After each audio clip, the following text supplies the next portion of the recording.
Hi, everyone, and welcome to our weekly series, What's Up, Doc, where we interview a different physician who specializes in peripheral artery disease, that disease that affects the circulation in the legs. 3 in 5 people who suffer a heart attack have PAD. 1 in 5 over the age of 60. Any adult over the age of 60 has PAD, and 1 in 3 diabetics over the age of 50, and I'm talking even pre-diabetics and type 2 diabetics, have PAD. So it's a very serious issue. Symptoms include leg pain, leg cramps, discoloration of the legs. You might even present in advanced stages without even knowing earlier that you have it. Advanced stages, you might experience a wound on your foot. It might not heal. A lot of chronic kidney disease patients and diabetics ended up with being asymptomatic clear up until that wound appears on their foot or on their toe. So it's definitely something to be aware of, and especially if you have the risk factors such as high blood pressure, high cholesterol, maybe you already have heart disease and have been diagnosed with it, diabetes, chronic kidney disease, former smoker, current smoker. You definitely need to have a conversation with your doctor about PAD, peripheral artery disease, and ask for an ABI test, ankle brachial index test, where they place the blood pressure cuffs on their arms and their legs. But this is an opportunity every single week that you can end up asking a doctor any questions you might have about PAD. And we've already collected quite a few from our network of patients ahead of time. We have a couple that are joining us in our live studio audience, but feel free, if you are on YouTube, go ahead and place your questions and comments in the comment section of this video. And our amazing YouTube producer, Josh, is going to get to those and bring them to my attention so we can get them to the attention of the doctor. But today we have a special guest. I'm so excited, all the way from Italy. We have Dr. Fabrizio Fanelli from Florence, Italy. Thank you so much, doctor, for joining us. It's only 7 a.m. here in California, but it's 4 or 5 o'clock there in Italy. You're ready to retire and go home. Yeah, it's a little bit late in the afternoon, so we have almost done all the job for today. So tell us a little bit about yourself. You're the director of vascular and endovascular radiology in Florence, Italy at the university. Yep, I'm the director of the Vascular Interventional Radiology Department at the Careggi University Hospital. This is the academic hospital in the city of Florence, where my team and I are working, as interventional radiologists on different areas, oncology, children's, but also peripheral arterial disease. That is, 50% of our business. So we are able to treat patients with claudication, and also we are treating patients with CLI or more complex diabetic foot condition. How much of an emphasis is there for medical students that are learning interventional radiology to focus on PAD? And has it changed with the increase in the number of patients presenting with it in the last 10 years? In the last few years, what we observe is that there is a change in the methodology, how we approach the patient, because now it's more a multidisciplinary team working together. But also, everywhere in the world, we recognize that if you have a different background, so we can offer something better to our patients. So this is the reason, for example, that we are working very closely with the diabetologists, because obviously they can also manage the patient from a clinical point of view. But also we need, other physicians working together to bring the knowledge and to offer a better service. What we try to teach to our students is that it's very important to keep the patient at the center of our activity, so that we can try to give them the best service, and also to explain the patient that they have to improve the quality of life and also reduce the risk factors, because obviously we can intervene, but they also have to make a big change in their life. You find that compliance with those lifestyle modifications is, I see you shaking your head already. Yeah, this is one of the tough part of our job, because, especially when you have old patients, they are not inclined to change the habits, especially for a smoker, or also in terms of food quality. So this is something that we try to stress them several times. Sometimes we succeed, but unfortunately, in many conditions, they still use something that is not very in line with what we would like to do. Yeah, we have that trouble here as well. What is that conversation like with each one of your patients? Pretend that I'm one of your patients, I have PAD, and I need to change my lifestyle and I need to walk. What do you say? What would you say to me as your patient? This is something that we try to stress many times, but the problem is that it depends on also on, in my opinion, on the age of the patient. With a young patient, it's easier because they realize immediately that PAD is going to compromise the quality of life, the lifestyle. Maybe they are not able to run, they're not able to play tennis, or they're not able to walk during the day. If you have an old patient, like 70s or older, it's more difficult because they spend many years doing the same things, and it's more difficult to stress this concept to them. But what we try to explain to all the patients that we can help them, because we can reopen the vessel, we can restore the blood flow. But obviously, our job, it must be integrated or supported with an improvement of the lifestyle. It's always so frustrating for me. It's that one disease that you can really do something about yourself. We see such huge changes in people in terms of their symptoms when they do make those lifestyle modifications. And we see it actually within weeks of patients who quit smoking, start to eat better, and also get out and walk. And when we talk about walking, I don't know how you explain it to the patient, because patients tell us, well, I don't understand. I'm walking all the time. And I said, but when you start to feel the pain, what do you do? And they said, well, of course I stop. And I said, well, that's the problem.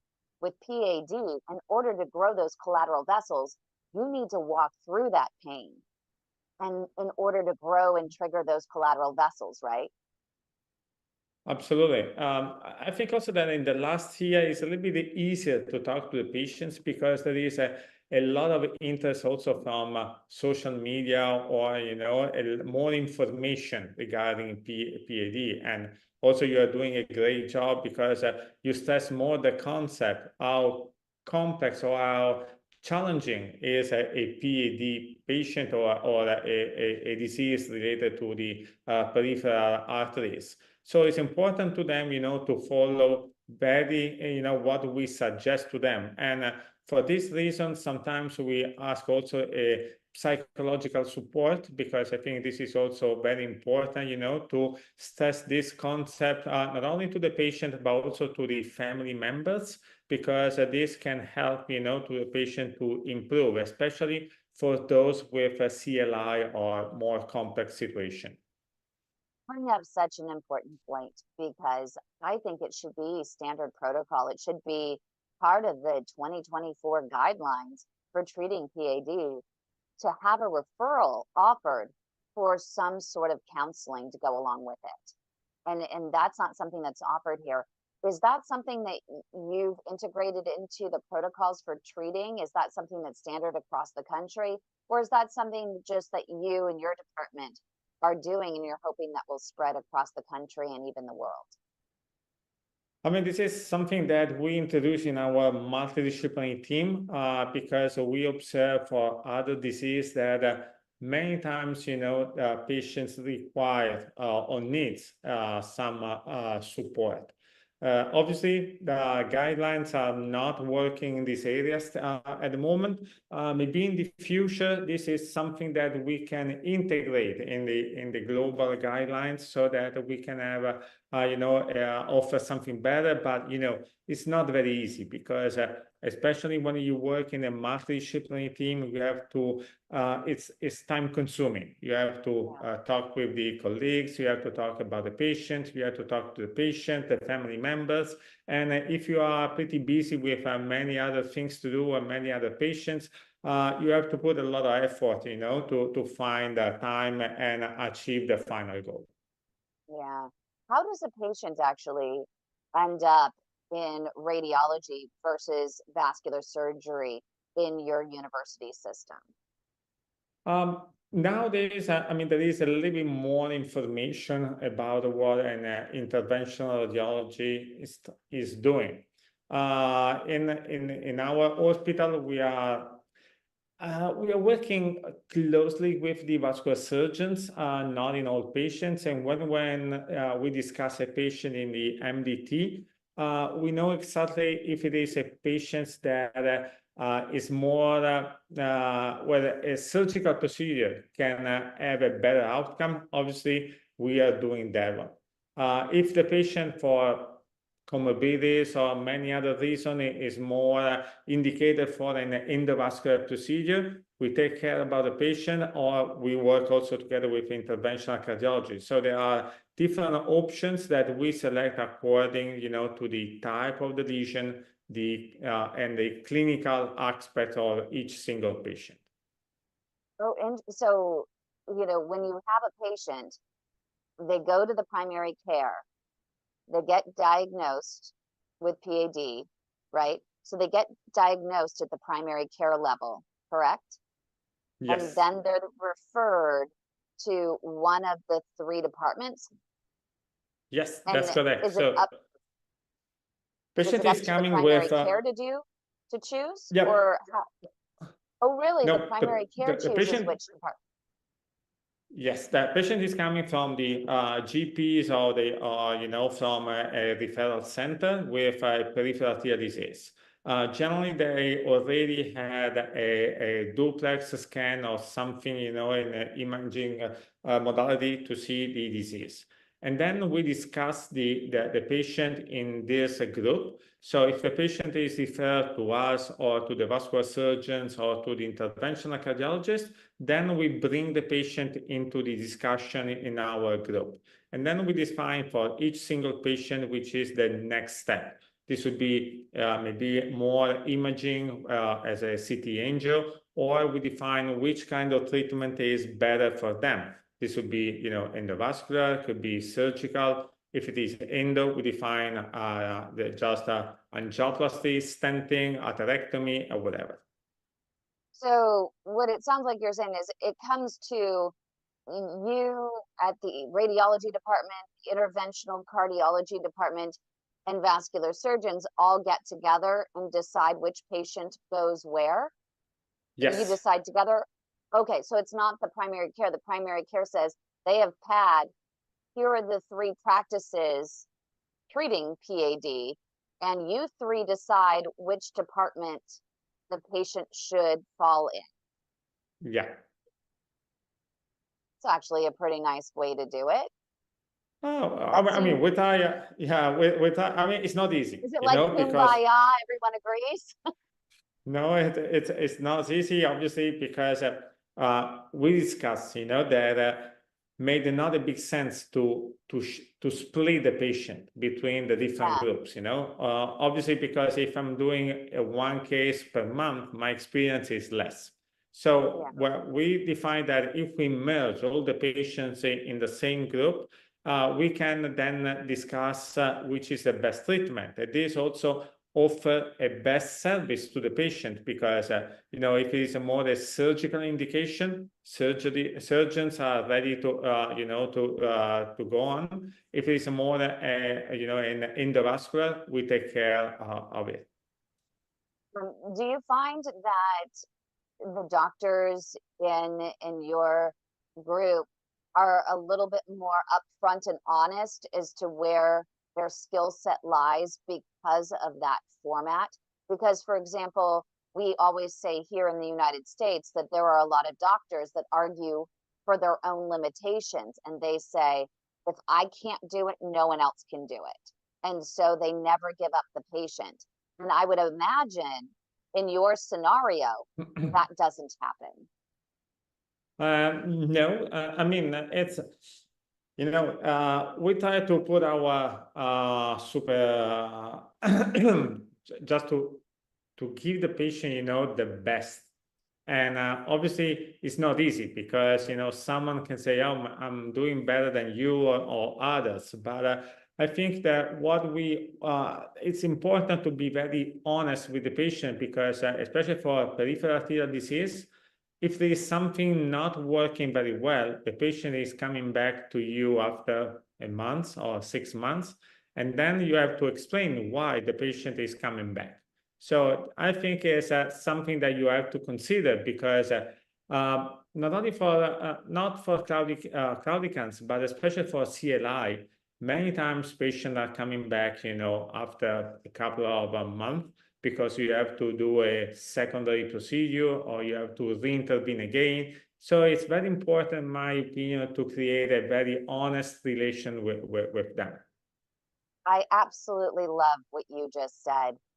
It's my biggest issue that I have with so many different patients that end up with a revolving door of treatment, that the doctors who are just plumbers are not stopping for a moment and saying, okay, let's sit down and let's review everything. Let's review your medications, make sure they're doing what they need to do. Do we need to revise those? On top of that, have we figured out if what may be in your diet might be leading to artery damage? Do you have, let's say, an MTHFR mutation that is like nails, you know, ends up like nails on your artery walls with homocysteine levels going up? You know, are you still smoking? Like, going through step by step what might be happening. Do you have, you know, the type of body that is increasing the inflammatory response, right? So you end up with that constant restenosis over and over again. And I think that there should be something in guidelines that require, if you have someone that's coming back 3 or more times within a certain period, that you have to sit down and go through a checklist and make sure that all bases are covered, so that maybe we can mitigate this. And so I love that you said that. I love that you agree with that. I think that's so important. We do have Marcia that has a question. Marcia, go ahead and unmute and ask Dr. Fanelli your question. Hi, Dr. Fanelli. Nice hearing all of what you're saying. I'm a stage 3 CLI patient myself, and I've been kind of through the revolving door a bit.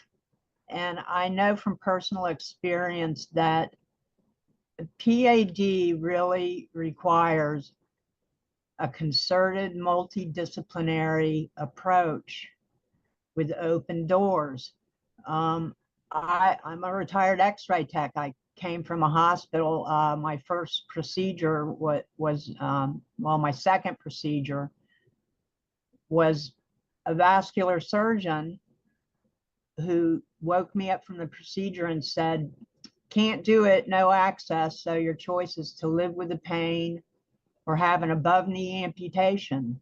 And when I asked him at a research hospital, mind you, teaching hospital, what other options do I have? Is there anyone else I can see? He said nothing.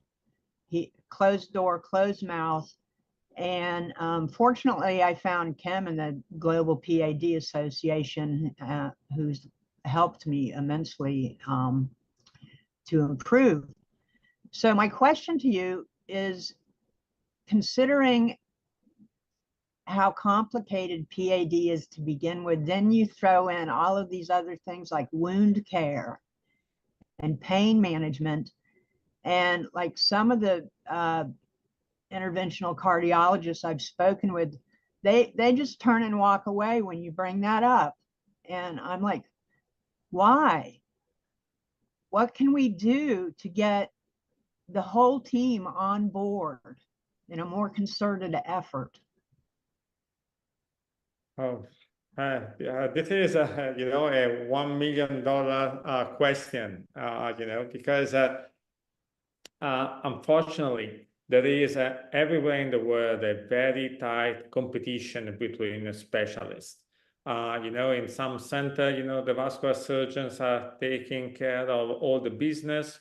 In other center, there are the vascular surgeons in competition with the interventional radiologists or with the interventional cardiologist. This is something that is difficult to avoid. What we discuss, this is also what my mentors stress every time, that we are doing the same job. It doesn't matter if I'm trained as an interventional radiologist or you are trained as a vascular surgeon. Our goal is to give to the patient the best service, and especially to improve the outcome. And if I have no other option to offer to you, it's nice that I can ask another colleague, because maybe he can have a different idea, or sometimes obviously there are no options, because the situation is very complex. But you must try everything. When we have a patient that we discuss in our MDT group, the diabetologist, especially for CLI, that are the most complex one, is going to give us the indication how much we have to go forward. If it is a very complex situation where there are no other options, they tell us, do whatever you can, because the other option is just the amputation. And so we work also 10 hours, on that patient to find a solution. On the opposite, if it is a less complex situation, they explain to us, okay, try to do your best, but preserve collaterals, preserve, the foot or whatever. So I think the discussion between the different specialists is mandatory to achieve a better results. And this is also something important for us as a physician, because from each patient, we can learn something else every day. Thank you. And we have a question coming in about this patient wants to remain anonymous, but says that they're told to walk, walk, walk, walk, walk. And they're concerned because now they have walked so much. It's great they've improved their symptoms for PAD, but now they've walked so much that their doctor is now concerned about a potential need for a knee replacement and also hip replacement. And he's concerned that, great, he's gotten collaterals, but if he has to have a knee replaced and his hip replaced, then he's going to be laid up for a while, and he's going to now lose those collaterals.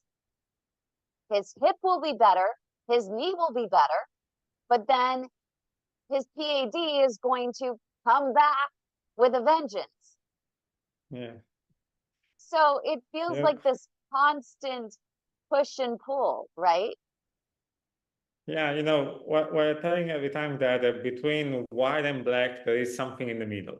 Obviously, we have to find the correct situation for each single patient. And what is important, in my opinion, that treatment modalities, also, the life change or whatever, is not the same for everyone. So you have to analyze each single patient, each single situation, and define the best treatment modality for each of them. I would agree. We see it all the time. We have patients that they'll go out and the doctor will say to walk, walk, walk, and they walk really far and they're doing great. And then suddenly their hip goes out. And then we have another problem. And then they can't walk. And then they have the hip procedure. And then then they start to get the PAD pain again. And then they have to have their legs opened up.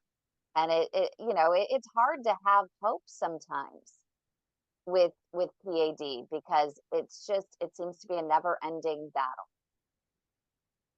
And it's a little frustrating.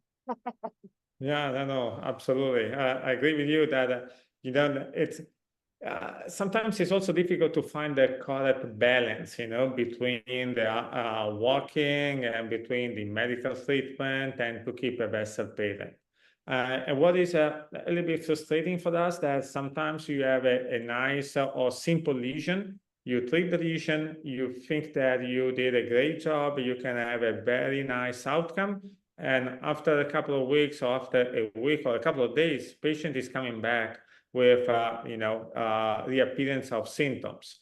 And this is something that sometimes we do not understand the reason. So we have to learn a lot, more and more in the future. But at the moment, there are still some open questions that we are not able to answer. So difficult situation. In Italy, what are the indications for actually performing an intervention? When it comes to here in the United States, we talk about you don't treat an intermittent claudicant. We have some that may treat an intermittent claudicant if they are in cardiac rehab and they can't walk for more than 10 minutes to get the cardiac benefits. But mainly we look at people who are in lifestyle limiting claudication states for potential treatment. But even then, we have doctors here that will refuse to even put a wire and balloon into a patient until they have a wound that will not heal. What are the indications there? And what is your decision-making process when you have a patient presenting and you are deciding whether or not to treat? Indications are more or less the same in globally. What is important, in my opinion, is also to evaluate the patient lifestyle.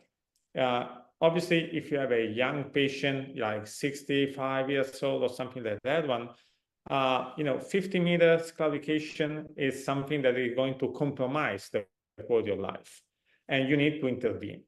If you have a 85 or 90 years old patient that is just sitting all the day, walking, from the bathroom to the kitchen, obviously, indication is different, because then it's not necessary, to do 1 mile walking.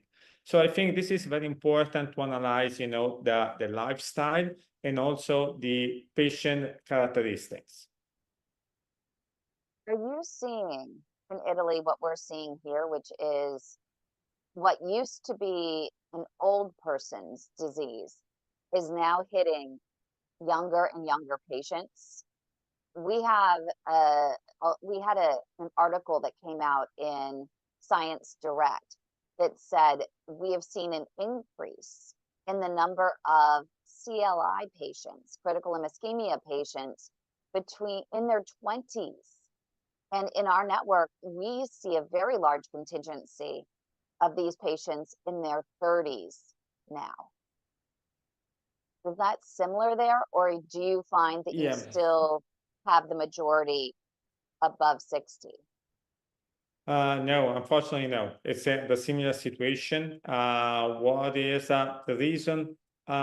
We discussed a little bit. I mean, for sure, diabetic or the risk factors are the key point. We have still a lot of patients smoking, or a lot of people smoking, as well as not a good health food, or from that point of view. So situation is similar. We are also I think that it could be very important also to have more information in the social media to stress this concept, because patients are people are a little bit aware about the cardiac problems, and very few of them are thinking about the peripheral arterial disease. They don't know exactly what it is, and also how difficult it is to solve or to keep a vessel open. So I think we have still a lot of work to do, to put this information in front of other people. And we have a question actually from Italy, from Marta, and she's asking, she says that she sees all the time that we talk about a patient should always have their records on hand, a copy of their images on a CD in case they need it. And so she said, what is the protocol in Italy for patients getting copies of their records? Can she get a copy of her records and of her imaging? Absolutely. All patients receive a copy, a hard copy with all the images on a CD, and together with the report of what we did during the procedure, or just of information about the imaging. And this is important because if you're going from one hospital to another, one physician to another, you have all the information recorded, so you can discuss the problem with any physician, with some other physicians. Good to know. And Katie is asking, she has swelling on her leg midway between her knee and her ankle, and it seems to get worse during the day, but at night it feels better. And she wonders if she should check for PAD or if she should get checked for venous insufficiency. It's more for venous insufficiency, but I think a clinical evaluation of the legs should be very important. Also to check the cardiac function, because the two elements are working together. But from this few information is more a venous problem than an arterial one. And when you have a patient that presents with PAD, is it protocol to automatically check for venous insufficiency? Do you find that most patients, it's not? No, it's not. If it is a pure arterial disease, we focus on that and we don't check, also because there is a relation. If you have a poor income of the blood flow, this can compromise also the outflow. But it's very rare to have, both to check both and to work on both areas simultaneously. And this is a question we try to ask all the doctors. When you're looking at everyone, all of your colleagues around the world, what is the one thing that you're jealous of, that you wish you had access to, or you wish you could do there in your facility? That's for sure. I think it's what we would like to have is the possibility to use different devices, because for example, in Italy, due to the not very good economical situation, hospitals are trying to reduce the number of devices available. And for us, this is something a little bit frustrating, because obviously we would like to use the best, and more of them to finalize, our goal, that is to solve the problem.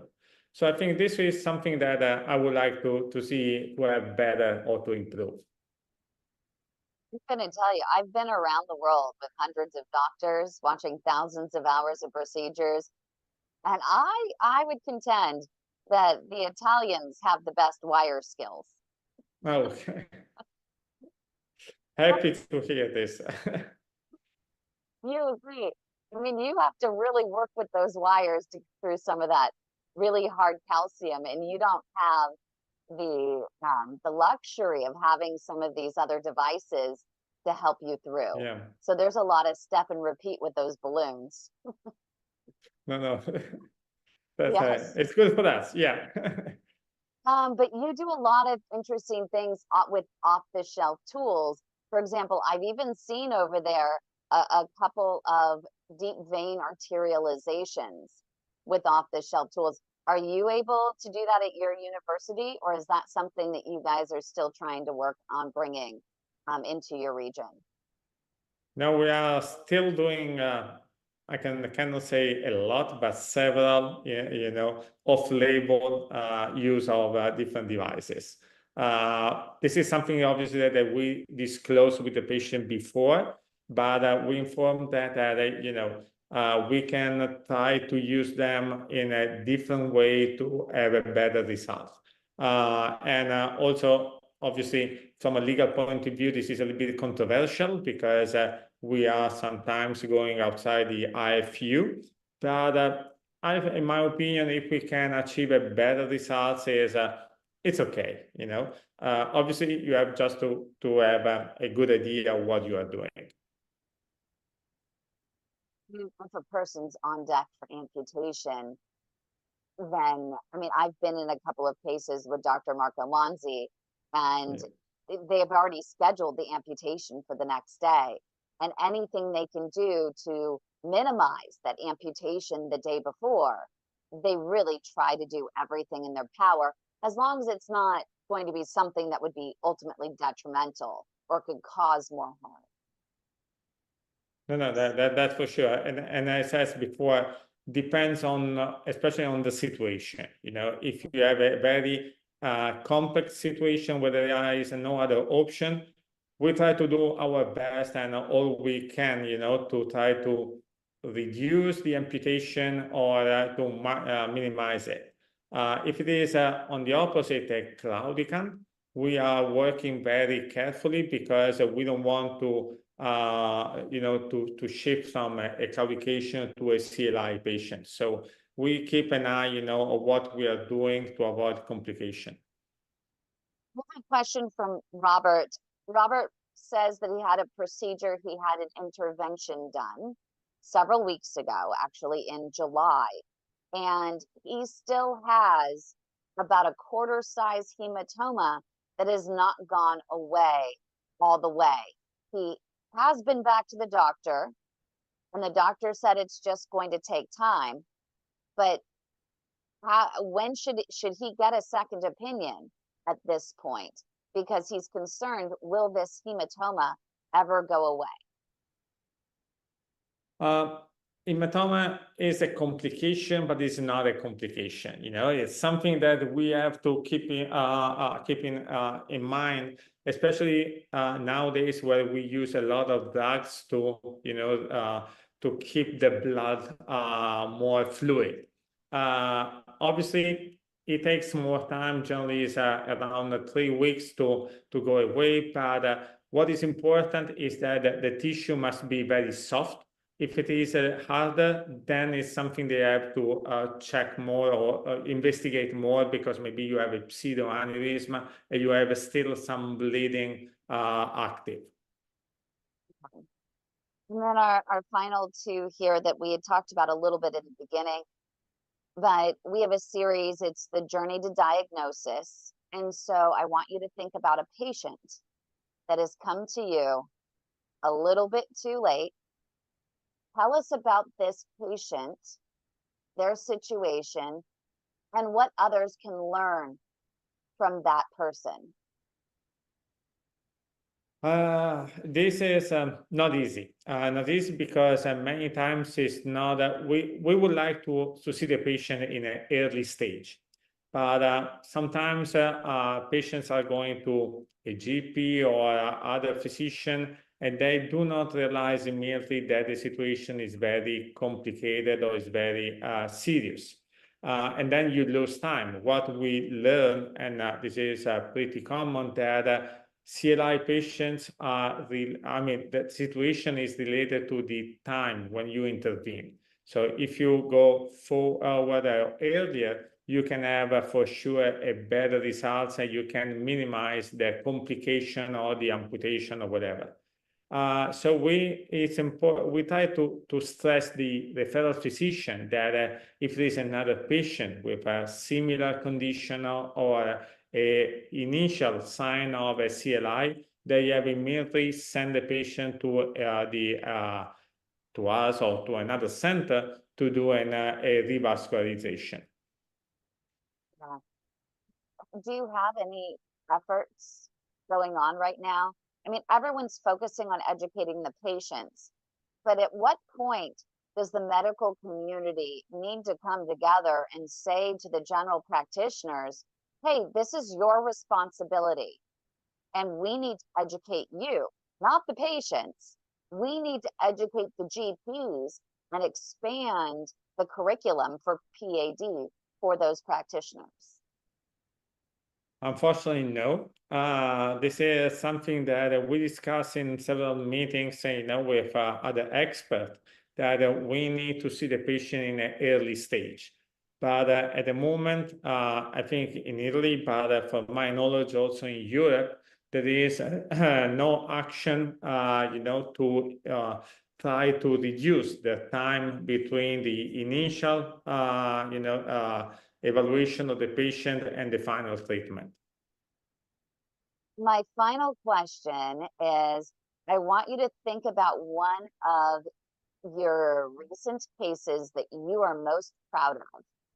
Walk us through this case, complexities of it, and a lesson another doctor can learn from what you learned and accomplished in that case. I mean, it's my opinion is that we learn from every case, because also in the most simple one, you can learn something. What is important, in my opinion, is what we learn more and more in the recent years is that we have to analyze the plaque morphology, the morphology of the lesion, because according to that, we can select the most correct device and then have the best outcome. Unfortunately, in many centers or in other centers where there is another high volume centers, I can say, they are just focusing on the image itself, and they do not combine the clinical aspect of the patients and the plaque morphology. So I think this is an area where we have to train or teach more the other physician, to work in a better way. How do you analyze the morphology of the plaque? We generally use intravascular ultrasound because this gives us a lot of information, and we can modify our strategy according to what we see inside the vessel. There is still a lot of resistance, even here in the United States, for insurance companies to approve the use of intravascular ultrasound. And we still see doctors around the world who say, well, I have a CT angiogram. Why do I need IVUS? And I've seen it with my own eyes. I have so many patients that have had their iliac stents, especially, size too small, leading to a revolving door of treatments. And ultimately, to stop that revolving door, you've got to do an aortohumeral bypass, right? I mean, it's very frustrating. So definitely, I see the value in IVUS, and I'm hoping. Do you see it becoming more of a mainstay around the world? Yeah, I mean, it takes time, that's for sure. But I think it's a great advantage because give you a lot of information that you can use to achieve or to select the best treatment. It is obvious that you can do a nice procedure also without IVUS, but if you can have more information, I think it's much better than without. I agree. It's a non-negotiable. Anywhere we can, if a patient has a choice, I always say, make sure your doctor, it's like dotting your I's and crossing your T's. Make sure that your doctor is using IVUS as a precautionary measure. So thank you so much, Dr. Fabrizio Fanelli from Florence, Italy. We really appreciate your time. Remember, everyone, the advice and views offered during this broadcast are of our guests as well as myself. Always make sure that you do check with your own doctor for explicit consent before following any advice or information offered here. Never, ever, ever listen to us. Always check with your own doctor. I hope everyone has a great day, and thank you so much, Doctor, for all you do, putting patients first, taking a patient-central approach to saving those piggies. Thank you.